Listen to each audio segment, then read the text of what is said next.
Summer ಬಂತು, ಎಲ್ಲೆಡೆ ಬರೀ ಎ ಸಿದೇ ಮಾತು. ಕಾರಲ್ಲಿ ಕೂತ್ರೆ ಎ ಸಿ ಹಾಕಪ್ಪ, ಮಲ್ಟಿಪ್ಲೆಕ್ಸ್ ಕೂತ್ರೆ ಎಷ್ಟು ಚೆನ್ನಾಗಿದೆ ಎ ಸಿ ಅಂತ ಮಾತಾಡ್ತೀವಲ್ಲ. ಎ ಸಿಯಲ್ಲಿ ಥರ್ಮೋಸ್ಟಾಟ್ ಅಂತ ಒಂದಿರುತ್ತೆ. ಅಂದ್ರೆ ನೀವು ಥರ್ಮೋಸ್ಟಾಟ್ನ 24 ಡಿಗ್ರಿಯಲ್ಲಿ ಇಟ್ಬಿಟ್ರೆ 18 ಇದ್ರೆ 24 ಬರುತ್ತೆ. ಆದರೆ ಹೊರಗಡೆ ಟೆಂಪರೇಚರ್ 28, 30, 40 ಹೋದ್ರು 24 ಬಂದ್ಬಿಡುತ್ತಲ್ಲ, ಅದು ಥರ್ಮೋಸ್ಟಾಟ್ ಅಂತ ಹೇಳ್ತೀವಿ. ಅದೇ ತರ ನಮ್ಮ ಒಳಗೆ ಒಂದು ಮೆಂಟಲ್ ಥರ್ಮೋಸ್ಟಾಟ್ ಇದೆ ಅಂತ ಮ್ಯಾಕ್ಸ್ವೆಲ್ ಮಾಲ್ಸ್ ಹೇಳಿದ್ರು.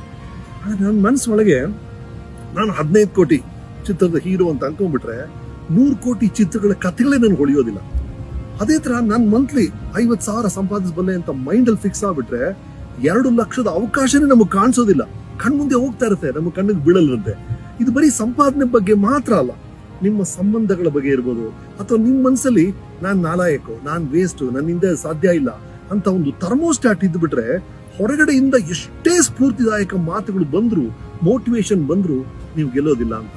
ಹಾಗಾಗಿ ನಾವು ಮಾಡ್ಬೇಕಾಗಿರೋದು ನಮ್ ಒಳಗಿರೋ ಥರ್ಮೋಸ್ಟಾಟ್ ಇದೆಯಲ್ಲ, ಅದನ್ನೇ ಎತ್ತರಕ್ಕೆ ತಗೊಂಡು ಹೋಗ್ಬೇಕು ನಾವು. ಹೆಂಗೂ ಯುಗಾದಿ ಬರ್ತಿದೆ, ಹೊಸ ವರ್ಷ ಶುರು ಆಗ್ತಿದೆ. ಈ ಹೊಸ ವರ್ಷದಲ್ಲಿ ನಮ್ಮ ಜೀವನದ ಎಲ್ಲಾ ರೀತಿಯಲ್ಲೂ ಇನ್ನಷ್ಟು ಶ್ರೇಷ್ಠವಾದ ಲೆವೆಲ್ಗೆ ನಾವು ಹೋಗ್ಬೇಕು ಅನ್ನೋ ಥರ್ಮೋಸ್ಟಾಟ್ನ ಫಿಕ್ಸ್ ಮಾಡಿ ನಿಮ್ಮೆಲ್ರಿಗೂ ಯುಗಾದಿ ಹಬ್ಬದ ಶುಭಾಶಯಗಳು.